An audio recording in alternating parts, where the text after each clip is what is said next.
Maghatod tag duha ka unit guys sa Cagayan de Oro City. Mao niya ang full vlog sa ato ang gi-post na preview last week. So duha ni siya ka unit nga Kia Bongo 3 4x2, parehas pod color gray. Ang kalahian lang ani is kining una nga unit nga atong ipakita sa inyo guys is gipa-convert og single tire ni customer ang iyang rear tire. So technically pareha na siya og size ang ligid sa front and sa back which is size 15. Tapos brand new na po ang mga ligid nga gipataod ni customer. Ang setup ani is loaded with chrome accessories and loaded stainless add-ons. Kining ikaduha nga unit nga atong ipakita is double tire. Mao niyang original nga setup sa iyang ligid dito sa Korea. So size 12 ang sa likod, size 15 sa atubangan, then double tire sa likod. Simple setup lang ni siya with roofing and top carrier. Before nato ni Kwan, picture nato ni sa dalan. So padagandagano nato ni videohan para before ta mo biyahe natay isan nga videos para sa tuwang customer before ta mo biyahe for approval. And of course, para natay sample sa atong mga potential customers kung mag-inquire sila. So very simple lang no. Plain setup lang, gamay lang nga stickers sa tubangan, LTO required nga stickers nga grabe ka importante. So keep watching guys for the full details o para sa mga price aning nga unit sa atong paghatod. Kadlawon pa ni nagika na may padulong og Cagayan de Oro kay since Davao to Cagayan de Oro would take you at least 7 hours from Davao City via Bukidnon. So kailangan na to magikan og 5 AM diriya sa Toril, Davao City.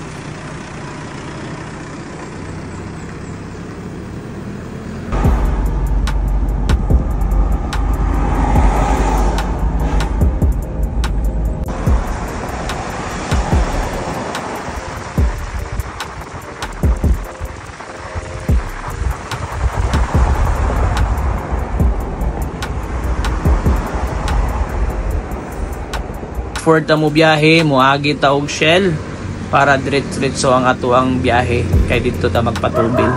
So reminder sa mga Bongo owners, always have your tank fuel dito sa mga legit mga gasoline station and avoid takal-takal or buhos-buhos kay mo na moigo sa ato ang mga injector para condition o mulangtod ang ato ang mga unit.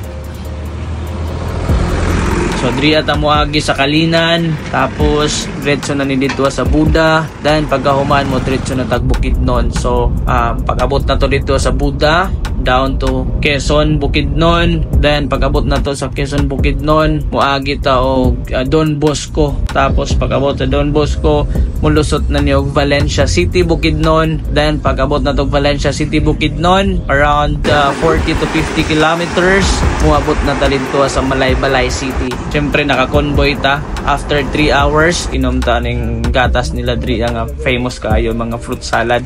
Tapos biyahe na punta kay layo pa kaayo ta. Ang kini nga tong gi-order guys, ang isa ani is padulong pa niyo Zamboanga City. Ang isa naman diri sa Villanueva.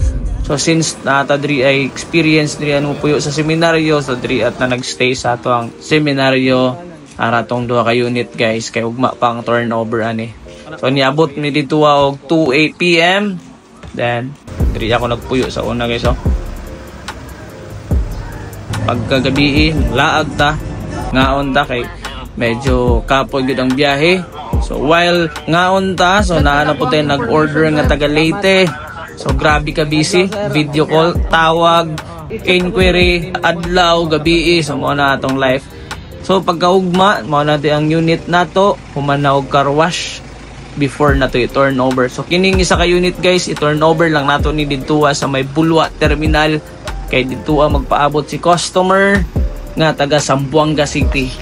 So shout out to Mr. Neri, mo ni ang tag-iya sa tong unit na converted into single tire. As you could see, mura na siya brand new. Tapos kinipod, mura pog brand new. Naka-black ang ibabaw, naka-gray ang ubos. Kini sa taga Villanueva lang ni Miss Samis Oriental. Brand new na po ligid pero 6 wheels siya. So kini brand new headlight, ang naay chrome, naay side step board, naay side guard, naka size 15 ang ligid, naka bumper. So ang total price ani guys is more or less niabot ni siya og 400 80,000 tanan-tanan ni siya nga setup. So tan-awo na to ang sulod aning unita. So kini siya original left hand drive J3 3.0 engine, timing belt, tapos power window sa first door, sa second door is manual. So grabe ka spacious ang likod. Size 7.3 feet ang likod ani guys. That's the exact size of the cargo bed sa 4x2. Tapos nana tay trapal para safe ang ato ang ipangkarga. Nana po tay full canopy with railings, all stainless pati ang atop. Tapos na tay stepboard, na ay reverse camera, og na po tay clearance lights. Kini na po nga unit, naka full canopy na po ni, na ay trapal, na ay carrier sa ibabaw, dagdag patisoy sa atong unit og kargahan og mga plywood o kung sa padraang materials nga to ikarga pang balay. 7.3 feet pod ang yang cargo bed ani. Tapos sa second door, manual gyapon ang yang door, kay Euro 4 man siya. Then the first door is power window sa driver o sa passenger side. Original left hand drive gyapon. Og gwapo na kay nato mga seat cover. Tapos si customer wala na nagpabutang og bumper, wala na po yung mga chrome accessories. Pero nindot gyapon kayo tanawon. Total setup ani niabot ni siya 412,000. So kini nga time guys, mag-release na ta dito sa terminal. Kay diri alang min next stay diri sa Bayabas, Cagayan de Oro. So naa na mi diri sa terminal oh. So gikaway-kaway na namo si sir kay gikan pa ni sila sa Zamboanga City. Tapos diri lang ta sa kilid-kilid nag-release of papers, tanaw sa makina, kay grabe pa kalayo ang ilang bihian. Picture taking for remembrance, tapos release na ta. Biyahe pa ni sila, agi sila Glanaw, padulong dito sa Zamboanga City. So mahapit pa daw ni sila kay mamista pa ni sila. So salamat kay sa inyong pagsalig sir. Amping kanunay sa inyo ang mga biyahe.